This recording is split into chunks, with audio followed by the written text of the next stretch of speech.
नमस्कार। प्रस्तुत है आज का चिंतन। जीवन के निर्माण में एक बड़ा ही महत्वपूर्ण तथ्य है हमारा दृष्टिकोण। यह संसार बड़ा ही विविधता भरा है। अनेक व्यक्ति, अनेक वस्तुओं, अनेक परिस्थितियों से हमारा सामना होता है। यह ठीक है कि उनमें कुछ बुराई भी हो सकती है, पर इससे भी अधिक महत्व इस बात का है कि हम उन व्यक्ति, उन वस्तुओं, उन परिस्थितियों को किस भाव से देखते हैं। हम हरे रंग का चश्मा लगाते हैं तो सब कुछ हरा दिखेगा, लाल लगाते हैं तो लाल दिखेगा, काले लेंसों से सब काला दिखेगा। यह दुनिया भी ठीक वैसी ही है। दोष और गुण वास्तव में व्यक्ति, वस्तु और परिस्थिति में उतने नहीं होते जितने देखने वाले के मन में होते हैं। जैसा देखते हैं वैसा ही तुम्हें दिखाई देने लगता है। तुम किसी में दोष ढूंढोगे तो दोषों की पूरी लाइन ही लग जाएगी। किसी में अच्छाई सोचोगे तो उसकी अच्छाइयाँ ही अच्छाइयाँ दिखने लगेंगी। तभी तो कवि ने गाया है, बदला जाए दृष्टिकोण तो यह संसार बदल सकता है।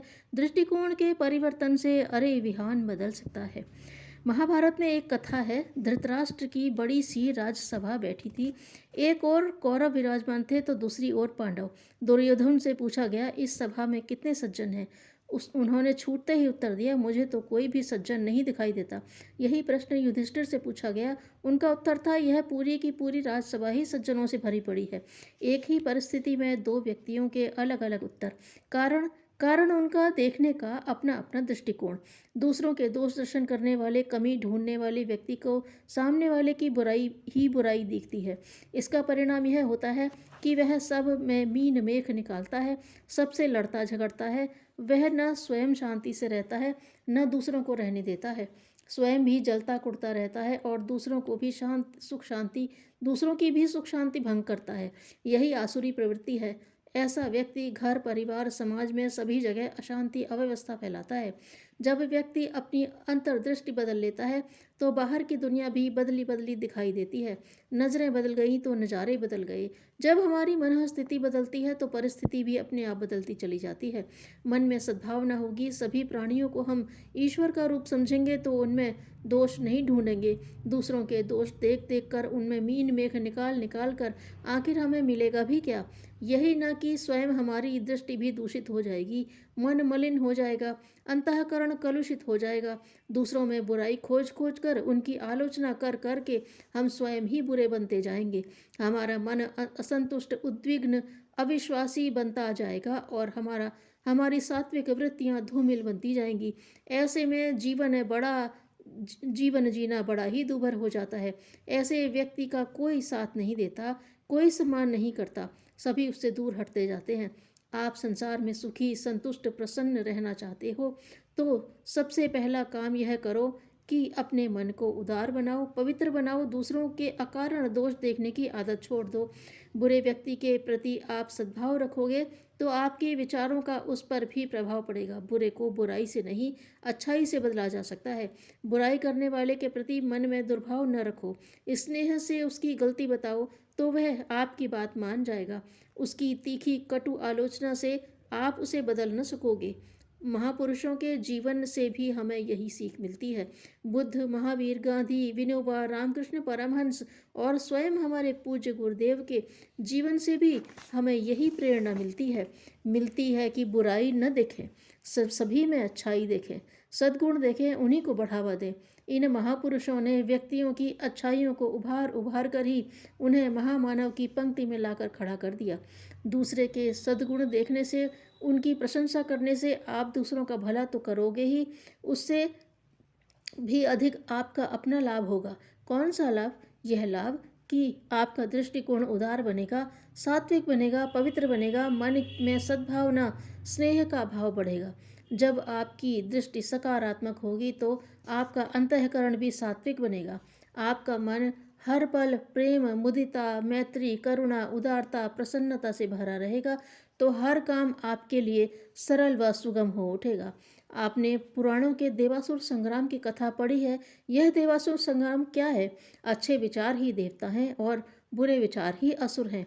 अपने जीवन देवता की आराधना सद्विचारों से, सदचिंतन से, दैवी वृत्तियों से करो। जब आपका चिंतन ऊंचा उठेगा तो आचार व्यवहार अपने आप ही पवित्र बनता जाएगा। आप अपने घर का दरवाज़ा खुला छोड़ दोगे तो क्या होगा? यही ना कि चोर चुपचाप से अंदर घुसकर बैठ जाएंगे और उत्पात मचाएंगे। कुविचार, कुभावनाएं और चोरी चोरी धीरे धीरे आपके चिंतन को घेरने लगती है। तुम्हें एक चौकीदार की तरह चौकन्ने होकर, सावधान होकर प्रतिदिन ही देखना होगा कि आपके मन में कौन से विचार आते हैं। आपको अपनी समीक्षा, अपनी आलोचना स्वयं ही करनी होगी।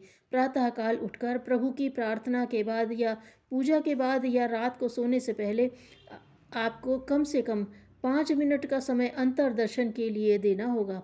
अंतर्दर्शन अर्थात अपने आप को स्वयं देखना, अपने को जानना, अपने अवगुणों की आलोचना करना। आपको देखना होगा कि धीरे धीरे कोई अवगुण तो हमारे अंदर नहीं आ रहा है। अपने जीवन को सादगी और सज्जनता से भरें, मन को सद्विचारों से भरें। आप देखेंगे कि कितनी सरलता, सहजता से आपके काम होते चले जाएंगे। आप स्वयं अपने भाग्य के निर्माता हैं। आप जैसा चाहें अपना भाग्य बना सकते हैं। इस भाग्य निर्माण में, उन्नति करने में सबसे अधिक महत्वपूर्ण भूमिका निभाती है आपकी मनः स्थिति, आपका अपना दृष्टिकोण। जीवन में परिस्थिति नहीं, मनः स्थिति प्रमुख होती है। सबल, सशक्त, सकारात्मक मनः स्थिति से आप हर परिस्थिति पर विजय प्राप्त कर सकते हैं। दूसरी ओर स्वार्थ, संकीर्णता भरी कायरता, निराशा, आशंकाओं भरी अपनी मनः स्थिति से आप सामान्य स्थितियों में भी हार, खींच, निराशा और असफलता से भर जाएंगे।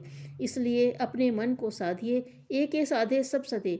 मन की साधना ही जीवन की सबसे बड़ी साधना है, आपकी उन्नति का मूल मंत्र है। सब कुछ हमारे मन के अनुकूल हो जाए ऐसा संभव ही नहीं है। ईश्वर सभी के जीवन में थोड़े बहुत कष्ट और अभाव जरूर रख देता है। विवेकशील व्यक्ति का परिष्कृत दृष्टिकोण ही उसे सुखी, संतुष्ट बनाता है। जो कुछ ईश्वर ने उसे दिया है उसके लिए वह प्रतिदिन ईश्वर को धन्यवाद देता है। उसे जो कुछ मिला है उससे वह संतुष्ट और प्रसन्न रहता है। अपरिष्कृत दृष्टिकोण वाला अविवेकी व्यक्ति ठीक इससे उल्टा व्यवहार करता है। वह अपनी सभी सुख सुविधाओं को नकार देता है। वह छोटी छोटी सी अपने मन की प्रतिकूल बातों पर दुखी, हैरान, परेशान और उद्विग्न रहता है। वह सबके सामने दीनहीन, असहाय बनकर रोता भी लगता रहता है। वह स्वयं चिंता और दुख से घुलता ही है, अपने साथ के सभी व्यक्तियों को भी खिन्न बनाता रहता है। उसकी उपस्थिति किसी को खुशी नहीं देती। ऐसे दूषित दृष्टिकोण वाले व्यक्ति को बस कोसते ऐसे दूषित दृष्टिकोण वाले व्यक्ति तो बस कोसते ही रहते हैं, कभी भाग्य को, कभी ईश्वर को, कभी किसी व्यक्ति को, कभी ग्रहों को। उनकी अधिकांश शक्ति रोने झींकने में चली जाती है। उनकी प्रतिभा और समय कोसते रहने की प्रक्रिया में नष्ट हो जाता है। उन्हें कुछ लाभ तो होता नहीं, उल्टे उनकी कीमती शक्तियां नष्ट हो जाती हैं। परिष्कृत दृष्टिकोण का व्यक्ति दुख में कभी धैर्य नहीं खोता। वह कठिनाइयों को बढ़ा चढ़ाकर नहीं बताता। वह कष्टों में रोता झींकता नहीं। वह तो शांत मन से सभी परिस्थितियों पर विचार करता है। फिर वह पूरी शक्ति, पूरे आत्मबल, पूरे धैर्य से अपनी कठिनाइयों से लोहा लेता है। वह अपने परिश्रम और साहस से विषम परिस्थितियों में भी विजय पाकर ही रहता है। परिस्थिति एक ही होती है, परंतु दो भिन्न भिन्न दृष्टिकोण वाले व्यक्तियों के लिए वह अलग अलग हो जाती है। शिशिर परीक्षा में फेल हो गया।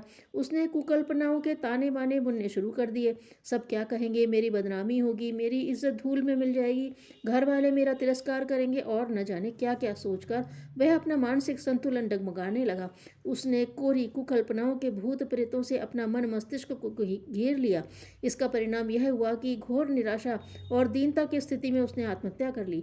उसी कक्षा का दूसरा विद्यार्थी प्रशांत भी अनुत्तीर्ण हुआ। बुरा तो उसे भी बहुत लगा, रोया वह भी बहुत, पर आत्महत्या जैसी कायरता भरी भावना उसके मन में भी ना आई। जब उसके माता पिता ने उसे समझाया कि फेल होना कोई बड़ी बात नहीं, बोर्ड का रिजल्ट ही इस वर्ष 50% रहा है, इस वर्ष नहीं तो अगले वर्ष तुम उत्तीर्ण हो जाओगे, तुम प्रारंभ से ही खूब परिश्रम करना, अच्छी डिवीजन से उत्तीर्ण होना। अभिभावकों के समझाने पर प्रशांत पर प्रभाव पड़ा। उसने स्वयं भी अपनी कमियों की समीक्षा की कि उसे अनुत्तीर्ण करने वाले कौन कौन से कारण हो सकते हैं। वह नई शक्ति से परिश्रम में जुट गया और अगले वर्ष की परीक्षा में बहुत अच्छे अंकों से उत्तीर्ण हुआ। संसार में सभी सुख और सफलता चाहते हैं। यह तभी मिलती है जब हम अपने दृष्टिकोण की त्रुटियों को समझते हैं और उन्हें सुधारने का प्रयास करते हैं। सुधरे हुए दृष्टिकोण से ही हम कम साधनों और कठिन परिस्थितियों में भी सुख शांति को कायम रखते हुए सफलता पा सकते हैं। अपने अनुदार और संकीर्ण दृष्टिकोण को बदलने से संसार में सभी और सुख सौंदर्य बिखरा दिखाई देता है और सफलता सहज ही मिलती चली जाती है। विचार का चिराग बुझ जाने पर आचार अंधा बन जाता है। धन्यवाद।